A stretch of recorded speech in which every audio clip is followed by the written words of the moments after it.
That night in the port of Rotterdam, there was no rain, no wind, no guards, but something was leaking from beneath the tightly rolled plastic lining inside container 42A. Not chemicals, but suspicion. A customs officer paused longer than usual, examined more closely than necessary, and in that crucial moment, he noticed something that shouldn't have been there. A second wall, unusually thick, with a false acoustic. As soon as that steel was cut away, the silence that had lasted for nearly a decade was shattered. But it wasn't just a drug bust. It wasn't just an unusual container. It was the first spark that would bring down an empire that operated in the shadows, an empire designed to be invisible. And behind it all, a man whose face no one remembered, whose name no one knew, until it was too late. His name was Johnny Gerrard Kock, a name not on any wanted list, not in the secret files of Interpol, and not even whispered about by anyone in the drug world. But over the course of nearly a decade, he had quietly built a cocaine network worth an estimated £1 billion, operating from the heart of the United Kingdom without anyone noticing. No guns, no gangs, no Instagram, no trace to follow. He had not grown up in poverty, nor had he been pushed into crime by the system. Instead, Johnny was born in Germany, had a European passport, and was as quiet as any old businessman you might see in a tax office. He had no bodyguards, no mansion, no shootings. He had made Liverpool his home, but not in the city proper, in Kirkby, a suburb where forklifts creaked between rusting warehouses and drab industrial estates. No one asked any questions when he moved into an unmarked unit called Gardino. They thought he was an importer of garden supplies. Simple, innocuous, so inconspicuous that no one would give him a second look. But it was there, among the seemingly harmless plastic pallets of fish ponds and drums of cleaning powder, that Johnny began one of the most elaborate and extensive cocaine smuggling operations in European criminal history. No one knows exactly when Johnny started dealing drugs. There was no previous conviction, no mugshot in a bar, no record of him dealing with a kingpin. But the files that later emerged suggested that his entry into the underworld was not violence, but logistics. In the early 2000s, as Europe began to loosen its trade barriers and goods flooded across its borders, Johnny Koch was in Rotterdam, a place where containers could disappear into the sea of cargo. He worked in the import-export business legally and gradually learned the intricacies of the global supply chain. He saw a loophole. South American cocaine was often seized in Spain, Italy, or France. But if it was hidden inside a shipment of high-tech materials like polyethylene, fiberglass, industrial cleaners, which were rarely inspected, and taken through Germany, the Netherlands, and then into England, the odds of detection were virtually nil. Johnny didn't create a gang. He hooked up with people who already had a route: a Dutch trafficker, a Spanish courier with suspected ties to Medellin, a Muricide gang once known for smuggling gasoline. But instead of letting them continue to anarchize, he turned them into cogs in a machine where everything ran on schedule. No guns, no knives, just shipping contracts, VAT invoices, and crates containing hundreds of kilos of cocaine hidden beneath layers of legal cargo. He was the coordinator, the invisible architect. But any system, no matter how perfect, will crumble if you look closely enough. It all started with a random inspection in the port of Marseille, France, where a seasoned customs officer discovered a container with unusually thick walls. When the steel walls were cut, 23 kilograms of cocaine emerged. A few months later, in Cologne, Germany, another 107 kilograms were seized, this time pressed under a plastic construction floor. The common thread all had come from the same company in Liverpool, where Johnny Koch had run an import operation for fish pond materials. European authorities began piecing together the data, realizing that dozens of other containers had followed the same route: Rotterdam, Hamburg, Ghent, all arriving in England, then disappearing into the Kirkby warehouse. But Johnny remained a ghost. No calls, no signatures, no camera appearances. The system he had built was so perfect that silence became a strategy. It wasn't until a container was delayed at Tilbury Port due to a paperwork error that police discovered 90 kilograms of cocaine hidden under plastic pallets. This was the first link in the chain of collapse. Containers that had once been deemed legitimate were reopened, and each layer of disguise, from insulated walls to false floors to X-ray-proof containers, uncovered a master drug smuggling empire. And though he had yet to be revealed, the focus was slowly tightening on Johnny Gerrard Kock. The police had seen many schemes, but never one like him. A man in his late 70s, no criminal record, no mansion, no supercar, no bodyguard, no social media. He left behind exactly what was needed: invoices, a transport contract, a sanitary certificate, and nothing else. But after the container number 77 KFR-14 was seized in Hamburg, and a series of encrypted documents were discovered, the NCA, National Crime Agency, officially declared war. They started not with a drug case, but with a business model, Gardino Limited.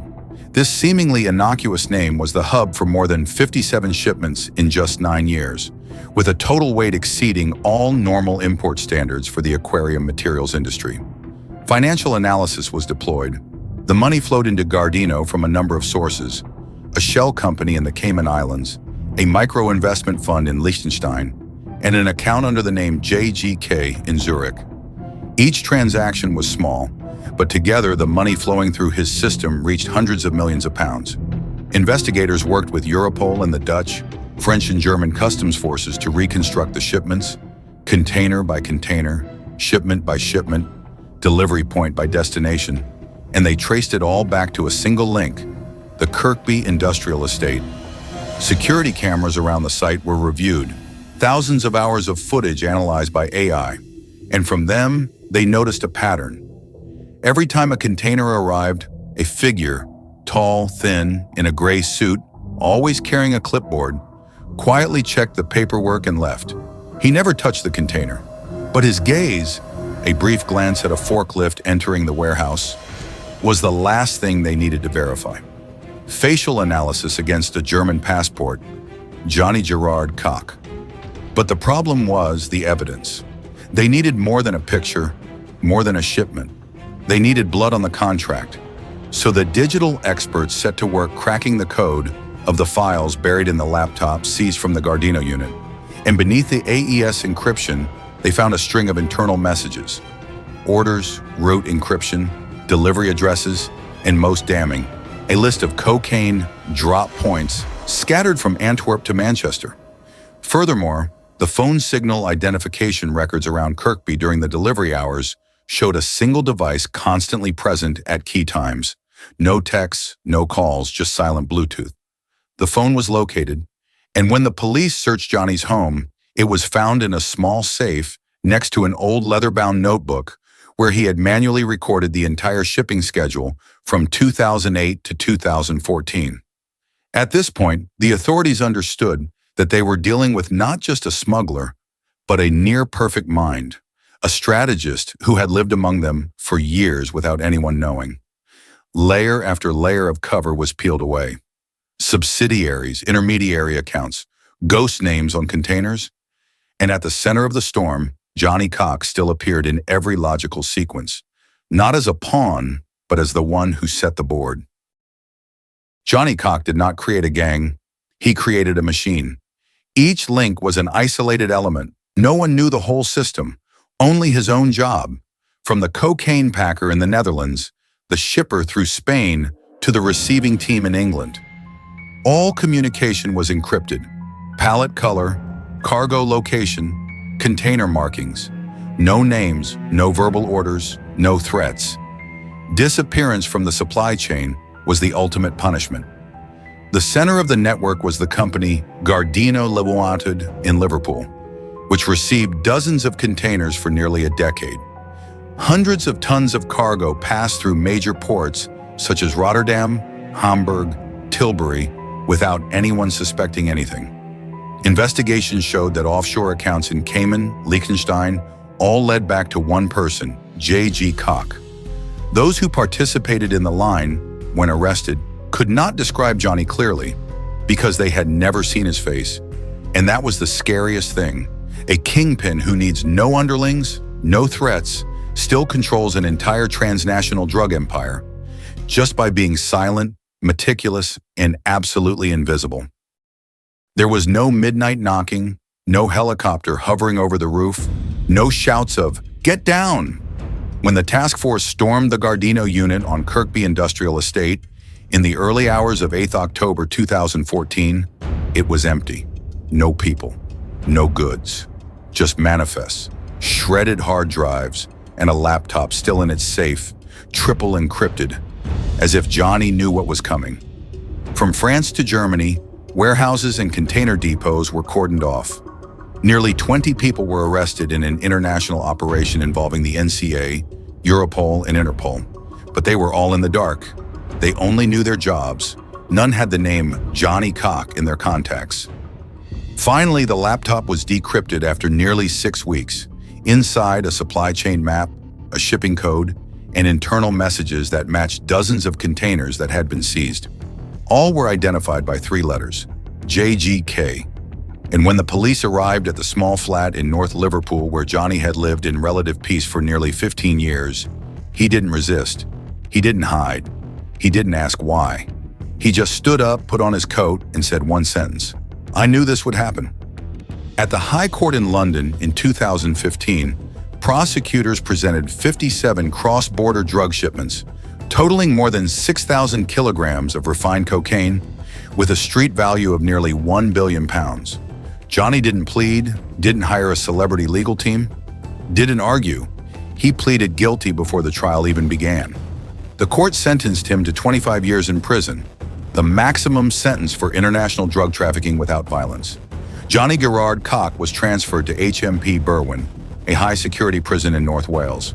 For the next 7 years, he received no press, no visitors, no letters, no appeals. Until one day in late 2021, in the darkness of the pandemic, Johnny collapsed in his cell. His heart stopped beating at the age of 75. No funeral, no body, only a hastily written note in the prison book. Kock, Johnny G, undeceased. But that death did not close the case, because hundreds of millions of pounds remain unaccounted for, and the question still haunts investigators. Who was Johnny Gerrard Kock? A lone genius or just the top pawn in an even larger network? Johnny Gerrard Kock is dead, but the questions surrounding him live on, as quietly as he built his empire. A multi-billion-pound cocaine network operating undetected for nearly a decade, with no guns, no screams, just invoices, waybills, and chilling precision. Justice has been served, but the assets are still missing. The containers are still missing. And is there really only one mastermind? Perhaps, sometimes the most dangerous person isn't the one with the knife. It's the one who knows when to be quiet and who knows how to disappear into the crowd as if he never existed. What do you think? Is this case closed, or is it just the tip of the iceberg? Leave your thoughts, and don't forget to follow the channel, because the truth sometimes is just behind the unopened container door.